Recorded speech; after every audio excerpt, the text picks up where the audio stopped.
ದೇವರ ನಾಮಕ್ಕೆ ಸ್ತೋತ್ರವಾಗಲಿ. ಇಂದಿನ ನಿರೀಕ್ಷೆ ವಾಕ್ಯಕ್ಕೆ ನಿಮ್ಮೆಲ್ಲರನ್ನು ಸ್ವಾಗತಿಸಿಕೊಳ್ಳುತ್ತಾ ಇದ್ದೇನೆ. ಇಂದಿನ ನಿರೀಕ್ಷೆ ವಾಕ್ಯವನ್ನು ನಾವು ಓದಿಕೊಳ್ಳೋಣ. ಕೀರ್ತನೆಗಳು 41ನೇ ಅಧ್ಯಾಯ 10-11 ವಾಕ್ಯಗಳು. Psalms 41 verse 10 and 11.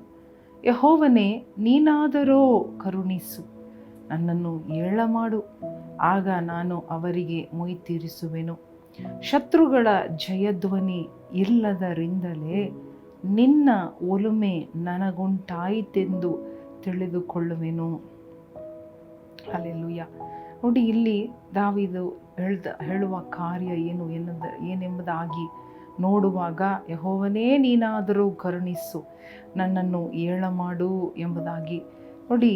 ಇಲ್ಲಿ ಈ 41ನೇ ಅಧ್ಯಾಯದಲ್ಲಿ ನಾವು ನೋಡುವಾಗ ದಾವೀದನು ಕುರಿತು ದೇವರು ಹೇಳುವ ಕಾರ್ಯಗಳು, ದಾವೀದನಿಗೆ ದೇವರು ಹೇಳುವ ಕಾರ್ಯಗಳು, ಕೊಡುವ ವಾಗ್ದಾನಗಳು ಇವತ್ತು ನಮಗೂ ನಿಮಗೂ ಕೊಡುವ ದೇವರಾಗಿದ್ದಾರೆ. ನಾವು ತಿಳಿದುಕೊಳ್ಳಬೇಕಾದ ಒಂದು ಸತ್ಯ, ಒಂದು ರಹಸ್ಯ ಈ ವಾಕ್ಯದಲ್ಲಿ ನಾವು ಇವತ್ತು ಓದಿದ್ದೇವೆ. ದೇವರು ನಮ್ಮನ್ನು ಬಿಡಿಸುವ ದೇವರಾಗಿದ್ದಾರೆ. ದೇವರು ನಮ್ಮನ್ನು ರಕ್ಷಿಸುವ ದೇವರಾಗಿದ್ದಾರೆ.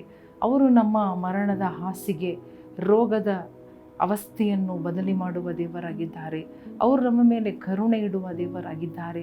ನಮಗೆ ವಿರೋಧವಾಗಿ ಎಷ್ಟೇ ಕಾರ್ಯಗಳು ಎದ್ದೇಳಿದರು, ಶತ್ರುಗಳನ್ನು ಪ್ರಾರಂಭಿಸಿ ಹೊರಗಡೆ ಶತ್ರುಗಳ ಕಾಟ, ಮನೆ ಒಳಗಡೆನೂ ಕುಟುಂಬದವರ ಮುಖಾಂತರವಾಗಿ ಎಷ್ಟೇ ಹೋರಾಟಗಳು ಬಂದರೂ ಕೂಡ ಎಲ್ಲದರಲ್ಲಿಯೂ ದೇವರು ನಮಗೆ ಜಯ ಕೊಡುವ ದೇವರಾಗಿದ್ದಾರೆ. ನೋಡಿ, ನಾವು ಸಾಯಬೇಕು, ನಾವು ಬದುಕಬಾರದು, ನಾವು ಮೇಲಕ್ಕೆ ಬರಬಾರದು ಎಂಬುದಾಗಿ ಅನೇಕ ಕಾರ್ಯಗಳು ಕುಯುಕ್ತಿಯಾಗಿ ಮಾಡಲ್ಪಟ್ಟರೂ ಕೂಡ ದೇವರು ಕಂಟ್ರೋಲ್ ಮಾಡುವಾಗ, ದೇವರು ನಮ್ಮ ಜೀವನದಲ್ಲಿ ಇರುವುದಾದರೆ, ದೇವರು ಮಕ್ಕಳ ಒಳಗಡೆ, ದೇವರ ಒಳಗಡೆ, ಕೈ ಒಳಗಡೆ ನಾವು ಇರುವುದಾದರೆ, ದೇವರ ಪ್ರಸನ್ನತೆಯಲ್ಲಿ ಇರುವವರಾಗಿದ್ದರೆ, ವಾಕ್ಯದಲ್ಲಿ ನೆಲೆಗೊಳ್ಳುವವರಾಗಿರುವವರಾಗಿದ್ದರೆ ದೇವರು ನಮ್ಮನ್ನು ಎಬ್ಬಿಸುವ ದೇವರಾಗಿದ್ದಾರೆ. ಹಲ್ಲೆಲೂಯಾ. ಹಾಸಿಗೆಯಿಂದ ನಮ್ಮನ್ನು ಎಬ್ಬಿಸುವ ದೇವರಾಗಿದ್ದಾರೆ. ರೋಗದಿಂದ ನಮ್ಮನ್ನು ಬಿಡಿಸುವ ದೇವರಾಗಿದ್ದಾರೆ. ಜಯ ಕೊಡುವ ದೇವರಾಗಿದ್ದಾರೆ.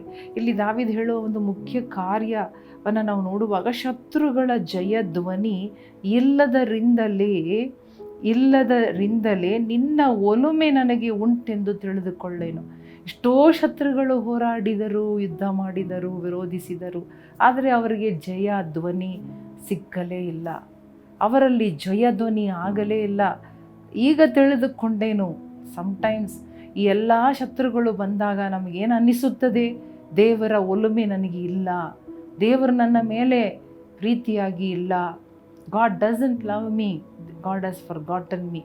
ಆದರೆ ಇಲ್ಲಿ ದಾವೀದ ಹೇಳ್ತಾ ಇದ್ದಾನೆ, ಶತ್ರು ಜಯಗೊಳ್ಳಲಿಲ್ಲ, ನನಗೆ ಜಯ ಸಿಕ್ತು. ಹಾಸಿಗೆಯಲ್ಲಿ ಇದ್ದವನು ನಾನು, ಆದರೆ ಎದ್ದು ಬಂದಿದ್ದೇನೆ. ಮರಣದಲ್ಲಿ ಇದ್ದ ನಾನು ಎದ್ದು ಬಂದಿದ್ದೇನೆ. ಹಲ್ಲೆಲೂಯಾ. ಶತ್ರುಗಳ ಕೈಯಲ್ಲಿ ಸಿಕ್ಕಿಕೊಂಡ ನಾನು ಬದುಕಿ ಬಂದಿದ್ದೇನೆ. ಶತ್ರುವಿಗೆ ಜಯ ಕೊಟ್ಟಿಲ್ಲ, ಜಯ ಧ್ವನಿ ಕೊಟ್ಟಿಲ್ಲ, ಆದರೆ ನನಗೆ ಜಯ ಕೊಟ್ಟಿದ್ದಾರೆ. ಅದರಿಂದ ನಾನು ತಿಳ್ಕೊಂಡೆ, ದೇವರ ಒಲುಮೆ ನನ್ನ ಮೇಲಿದೆ, ದೇವರ ಕರುಣೆ, ದಯೆ, ಪ್ರೀತಿ, ಕೃಪೆ ನನ್ನ ಮೇಲಿದೆ. ಇವತ್ತು ಕೂಡ ನಾವು ತಿಳಿದುಕೊಳ್ಳೋಣ, ಶತ್ರುಗಳು ನಮ್ಮ ಸುತ್ತಲೂ ಹೆಚ್ಚಾಗಿದ್ದರೂ ಪರವಾಗಿಲ್ಲ, ದೇವರು ಅವರ ಕೈಗಳಲ್ಲಿ ನಮ್ಮನ್ನು ಒಪ್ಪಿಸಿಕೊಡುವ ದೇವರಲ್ಲ. ಮಾತ್ರವಲ್ಲದೆ ಅವರಿಗೆ ಶತ್ರುಗಳು ಜಯಿಸುವುದಿಲ್ಲ. ಹಾಗಾಗಿ ಅವರು ಸೋತು ಹೋಗುವರು, ಅವರು ಬಿಟ್ಟು ಕೊಡುವರು, ಅವರು ಹಿಂಜಾರುವರು, ಅವರು ನಮ್ಮನ್ನು ವಿರೋಧಿಸುವುದನ್ನು ನಿಲ್ಲಿಸಿ ಬಿಡುತ್ತಾರೆ. ಹಲ್ಲೆಲೂಯಾ. ಕಣ್ಣು ಮುಚ್ಚಿ ಪ್ರಾರ್ಥನೆ ಮಾಡೋಣ. ದೇವರೇ, ಈ ವಾಕ್ಯಕ್ಕಾಗಿ ಸ್ತೋತ್ರಪ್ಪ. ನಾವು ಅಂದುಕೊಳ್ಳುತ್ತೇವೆ ಕಷ್ಟಗಳನ್ನು ನೋಡಿ ದೇವರು ನನ್ನನ್ನು ಪ್ರೀತಿಸುತ್ತಾ ಇಲ್ಲ ಎಂಬುದಾಗಿ. ಆದರೆ ದೇವರೇ, ಎಷ್ಟೇ ಕಷ್ಟಗಳು ಬಂದರೂ ಶತ್ರುಗಳು ನಮ್ಮನ್ನು ಜಯಿಸದಂತೆ, ಶತ್ರುಗಳಿಗೆ ಜಯಧ್ವನಿ ಇಲ್ಲದೆ ಹೋಯಿತು. ಅದರಿಂದ ನಾನು ತಿಳಿದುಕೊಂಡೇನು, ನೀನು ನಿನ್ನ ಒಲುಮೆ ನನ್ನ ಮೇಲಿದೆ, ನನ್ನನ್ನು ಎಬ್ಬಿಸು, ನಾನು ಸೇಡು ಮಾಡುತ್ತೇನೆ ಎಂಬುದಾಗಿ ನಾನು ಪ್ರಾರ್ಥನೆ ಮಾಡುತ್ತಾ ಇರುವಾಗ, ದೇವರೇ, ನೀನು ನನಗಿಂತ ಹೆಚ್ಚಾಗಿ ನನ್ನ ಮೇಲೆ ಅಕ್ಕರೆ ಇಟ್ಟು ನನ್ನ ಬಗ್ಗೆ ಯೋಚನೆ ಮಾಡಿ ನನ್ನನ್ನು ತಪ್ಪಿಸಿ ಕಾಪಾಡಿದ್ದಿ ರಾಜ. ನಾನು ನಿರ್ಬಲನು, ದುರವಸ್ಥೆಯಲ್ಲಿರುವವನು, ಆದರೂ ನೀನು ನನ್ನನ್ನು ಕಾಪಾಡುವ ದೇವರಾಗಿದ್ದಿ. ಅದಕ್ಕಾಗಿ ಸ್ತೋತ್ರ ಮಾಡುತ್ತೇವೆ ಸ್ವಾಮಿ, ಕೊಂಡಾಡುತ್ತೇವೆ ಸ್ವಾಮಿ. ಯಾರ್ಯಾರು ಇಂಥ ಪರಿಸ್ಥಿತಿಯಲ್ಲಿ ಇದ್ದರೂ ಕೂಡ ಅವರೆಲ್ಲರನ್ನ ಬಿಡಿಸಿ ನೀನು ನಿರೂಪಿಸು, ಅವರಿಗೆ ಜಯ ಕೊಡು ಸ್ವಾಮಿ. ನೀನು ಕೊಡುವುದಕ್ಕಾಗಿ ಸ್ತೋತ್ರ. ಯೇಸು ಕ್ರಿಸ್ತನ ನಾಮದಲ್ಲಿ ಬೇಡಿಕೊಳ್ಳುತ್ತೇವೆ ನಮ್ಮ ತಂದೆ, ಆಮೇನ್ ಆಮೇನ್.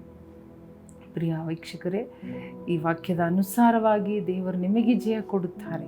ಹಲ್ಲೆಲೂಯಾ. ಶತ್ರು ಓಡಿ ಹೋಗುತ್ತಾನೆ, ವ್ಯಾಧಿಗಳು ಓಡಿ ಹೋಗುತ್ತದೆ, ನೀವೆದ್ದೇಳುವಿರಿ, ದೇವರು ನಿಮ್ಮನ್ನು ಏಳ ಮಾಡುವರು. ದೇವರು ನಿಮ್ಮನ್ನು ಆಶೀರ್ವದಿಸಲಿ. ಆಮೇನ್.